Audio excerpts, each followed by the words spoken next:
and we are here to bring dignity back to homeless people, trying to get them washed, give them a clean shower, and basically just try them to bring dignity back to homeless people.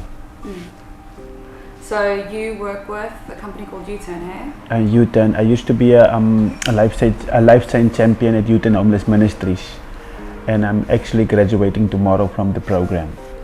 Yes. No way. Yes. Yes. So what is the program? The program is if I can maybe give you maybe a short how I came to Hilton. When I came to Hilton, you see, I was broken a couple of years ago. I came from 2018. I came out of a prison sentence, a 6-year prison sentence. Before that, I came out of a 9-year prison sentence. Before that, I came out of a 4-year prison sentence. I was broken. I was out. My life was only about crime and dealing in drugs and all those stuff. You understand? Not maybe dangerous crimes, mostly economical crimes, dealing drugs, and I don't want to go into that. But anyway, while I was incarcerated, I was up for parole.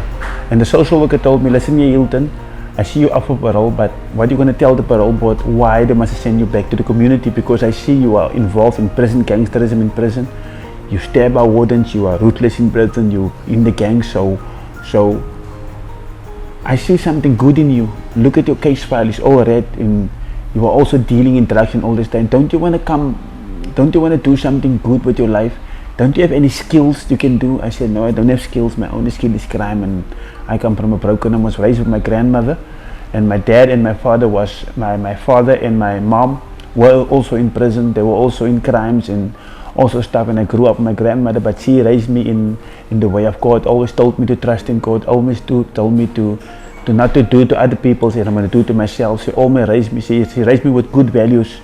To when I grow up, and I was always respecting my mother, I respect people. But when she passed away with 12 years old, my whole world fell into place, and I started getting involved with gangsterism and smoking drugs. Now I was talking to this social worker inside, and he told me, listen here, why don't you go for your classes here in prison? Why don't you go for anger management, restorative justice, one man can, boundaries, and all those stuff classes that the parole board can see. And who can sign for your parole outside? I said, no family members who can sign for me. And no one, my aunties and uncles won't sign for me because they gave up on me already, because I don't want to come right in life. So I did the classes, I did restorative justice, I did anger management, I did all those classes, I got my certificates in prison. I also did a 12-week course with restorative justice with a man named Pastor Clayton, and there I met with my victim, what I was doing house robbery for. I met with a lady and I met with a sir, and they actually forgave me inside prison, and I cried with them because I saw what trauma they went through, and I cried for them, and I cried and I asked them for forgiveness, and I told them, listen here, if God gives me the power to come out of this place, I would really like to change my life. And I was crying with them, and I held that lady and her husband, and they forgave me, and that was a turning point for me in life, because I thought also, you also have 2 boys outside, and you're not an example to your children also. And then I went to the parole board. I came out, and they took me to a place named Loaves and Fishes. It's a recovery place in Observatory, and there I stayed for a couple of weeks. And this lady told me, listen, before I came here the first day, the lady told me, listen here, it's 1,800 a month here to stay here. Where's the money you're gonna pay? I say, the prison sent me here, correctional service sent me here, and here's my papers, my parole papers. I don't have any money. He said, do you have family members who can pay? I said, no, I have no family who can pay for me. So he said, okay, I'm going to put you on a Uturn program. I say, Uturn? My name is Hilton. My friends used to call me Uturn. Is Uturn here? Not Hilton. Uturn. So I said, okay, my name is Hilton, and you're going to put me on a Uturn program. So I needed to enter Uturn, and they're going to pay for you. So you must go Monday, you must go volunteer there. And when I went to Uturn, I saw it was Powers in Claremont. I saw all these homeless people sitting outside, and they were looking at me funny when I came in. I said, hey, why you look at me? Don't look at me, because I was still rough around the edges. I still had a prison gangster mentality. Hey, you don't tell me, who are you?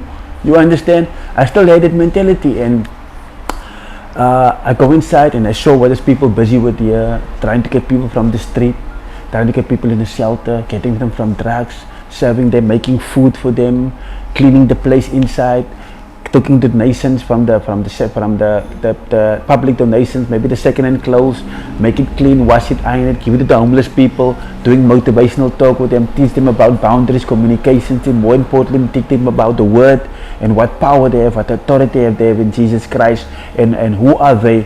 And I always remind them that they're here to a kingdom.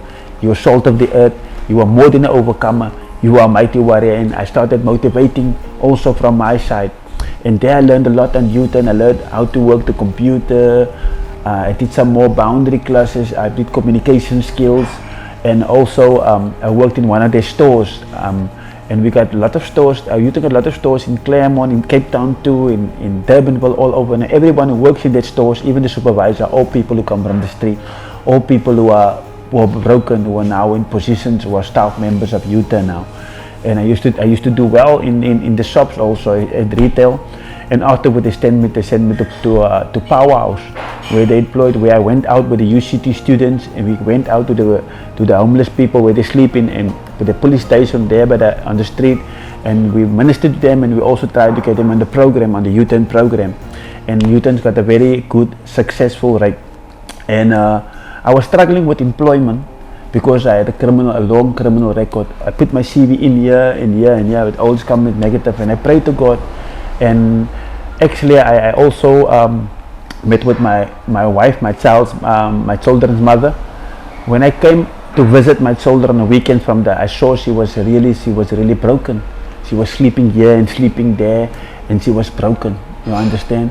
And my heart went out to her, because I know we slept together outside. I was rude to her. I physically abused her, mentally abused her, sexually abused her. I was rough. We were in Dixon together. We slept outside. We did crime. We do other things. You understand? And my heart went out, because I'm now 1 year clean, and I want to get involved with her. And one thing she told me, "Who are you fooling? Or try to get with a sober?" Because she doesn't know me as a sober person. And eventually, I told my therapist, Margot, I want to take Santal back. Margot went berserk. Margot said, "Hilton, look how beautifully you worked on yourself now. Why you want to go back to Santal? Santal is in drugs. Santal is not going to come, right? And work on yourself for now. Be a friend for Santal, but don't get involved with her." And I said, "Margot, listen here. I want to prove myself." I told God I want to be a better man for Santal. And I went from Lowe's and Fish, and I went back to my old place in the ghetto where I stayed in Menenberg. I built us a Wendy house, and there Santal was really taking my stuff, selling it. She was in drugs, but I prayed in the night when she slept next to me. I prayed on her. I said, "God, restore Santal, break chains from her." And eventually her own sister told me, "Hilton, if you're going to marry her, you're going to marry the drugs." I said, "No, I'm going to marry her." And I married Santal. You understand? And she's almost now 2 years. She's clean and she's beautiful. We're married now. We got our own place now in Pinelands, not in Ghetto, in Pinelands. You understand? And I can be a father to my two teenage boys. And also through Uturn, a year ago I got a course in business administration also. I studied that. I did well. As long as I was the oldest guy in the class, I did well. You see, because also young students, I did well. I also did a couple of weeks ago, I did a first aid course. I'm a qualified first aider. Stand back, guys. I'm a first aider. Please, just that one. I'm a first aider. I'm a fire marshal. I also do busy with my second year Bible study. And I'm recently employed by Nina Manzi as an administrator.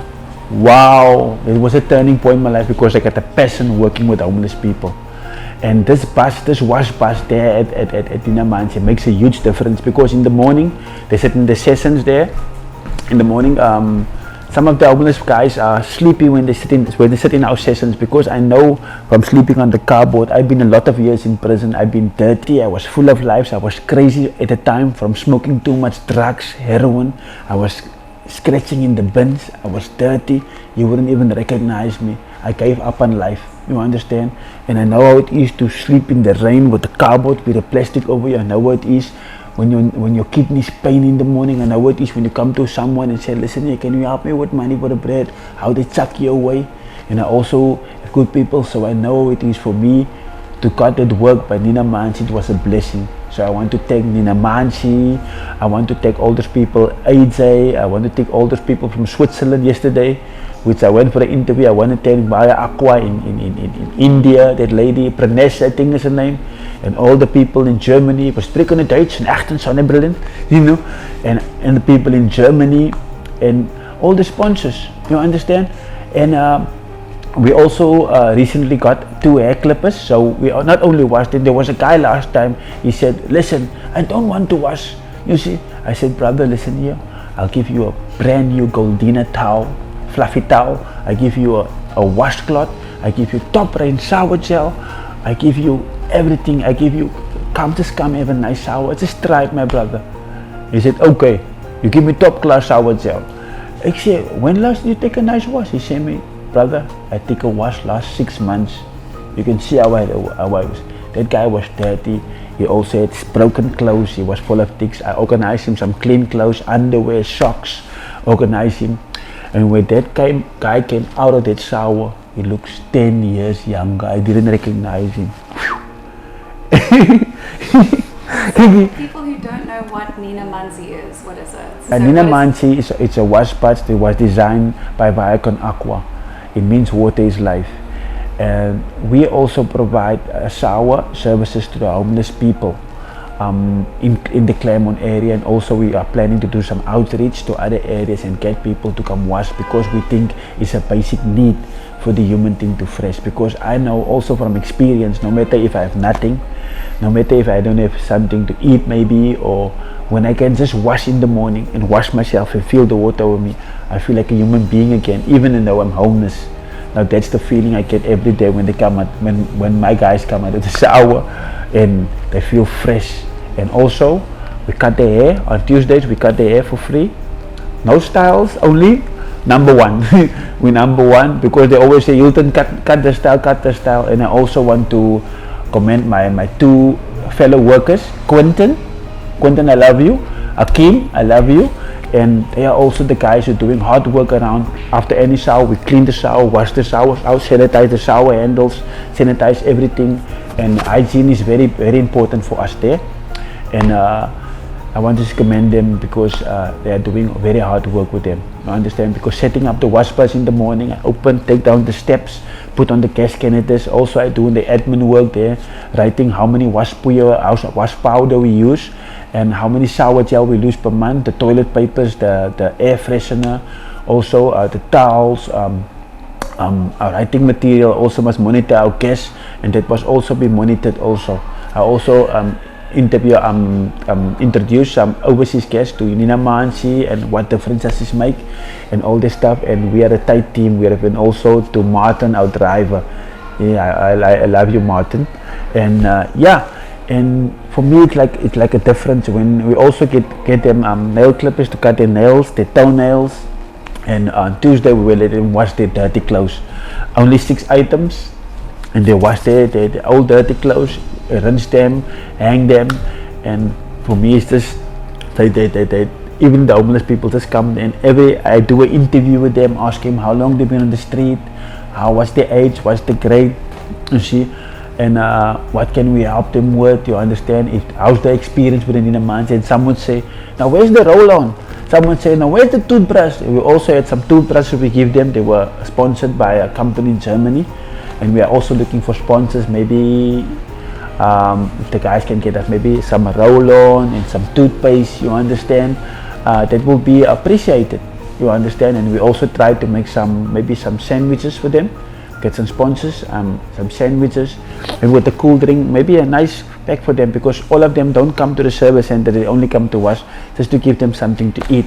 And it's really good for me really to work for this company. I would really thank them so much, even the bosses from all over. And I would really do more really to get out and outreach to get more people to wash. I'll washed about say 30 people, or 35 people maximum, minimum 25 people a day. And that's good for us, but I want to get more people involved, because not a lot of homeless people don't know about the service. And my dream is also for more of these buses to be built around the other service centers also, because it makes a huge difference. Anything else? Thank you. Thanks for sharing that, Hilton. Can I ask you one or two questions? Yes. If someone wants to help, right? If you had to see yourself, you know, what would you say to past Hilton to get him off the streets, to get him to start? What do you tell people when they feel like they're broken and there's nothing they can do? What would you say? Because there might be people who are going to be listening to this now who maybe are homeless, who are into crime, who've come from bad pasts and broken families. What would you say to them to help them? I would say to them that they must always believe that they are created in the image of God. They are created. They are also. I would also remind them who they are. They are more than conquerors. And setbacks is not going to be. They're always going to be setback. But they must also believe that they got the power to stand up. They mustn't look at their past anymore. They must always go forward, and there where they get organizations to help themselves, they must go and stand up and ask for help, because sometimes you can't do it alone. You need people also. And that's why I was broken. I had a full of hatred. There was unforgiveness. I was in prison. I was come from a broken family, and I blame that. And I really sometimes would think my mother didn't raise me. She threw me away. My father didn't want me. You understand? And that kept me in addiction. But afterward, I met the Lord Jesus Christ. He showed me who I am. He gave me the authority to cast out demons. He gave me the authority, you see, to heal the sick and to mend the brokenhearted. Even on weekends, I still go to Cape Town. I go by the area where there are most addiction, and I talk to the guys, and the guys were so amazed to see me. They say, Hilton, is it really you? And I tell them about the organization. I tell them about Nina Manzi and Uturn service. I tell them about social development in Cape Town, where they can go there, and I go with them. I give them phone numbers and all. I want them also to, because you are worth more than gold. You are precious. Don't do nothing. Don't let your past define you. You can go from strength to strength. You are more than an overcomer, and I really want you to really pray and ask God for help. Do you find that's the hardest part, is that people look at their pasts and they feel like that's, you know, because of their past they can't move forward? Yes, I think so, because I think your past, you can define you, because if you look behind you, you'll never get it back. You understand? Always look forward and always focus on your life ahead, because you can't look at your past. I'm gonna tell you about a story about Joseph. Joseph was a guy. He was a big dreamer. He dreamed that his mother and father and his brothers bowed down to them, and the brothers got jealous because his father liked him too much, because he had a nice tunic, he had an amazing coat. And his brother said, his father is making too much of Joseph. And look what he said, let's get him, let's grab him and kill him. And they told him they killed him, and they sold him into slavery. And from slavery he went to prison. And from prison, God gave him wisdom.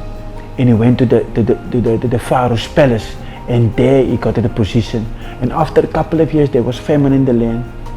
And his brothers came before him in the court. And he saw his brothers, he couldn't believe. The Bible said he wept out loud, and he wept out loud. And he said, you remember me? They didn't even remember, I'm Joseph, your brother. What you meant for evil, God turned it for good. So I'm giving you that inspiration today. Forgive them, those who hurt you, those who did bad things to you, those who abused you and everything. Forgive them and move on. And just believe in the power you got as a human being, because you are precious. You are really precious. Okay. Awesome. One last question, is that okay? Someone wants to help someone on the streets, what can they do? I think also if you want to help someone on the street, you maybe can bring them to the service center there by Uturn Homeless Ministries, or you can buy by the Uturn Homeless Ministries, Uturn service shops. They can buy some vouchers. With that vouchers they can give to a guy in the homeless street, and that vouchers maybe they can come to our service center and we give them a hot plate of food. We will give them second-hand clothing, and we will also try to get them a social worker to get them into a place. You understand?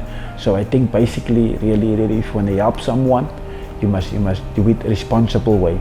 Don't give them money, just try to get them to a place that can help them, and just talk to the people there. Yes.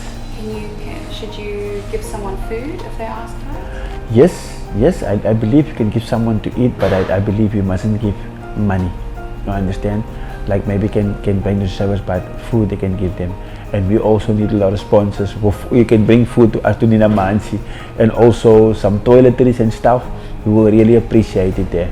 Really. Thank you. Thank you, Hilton. Okay.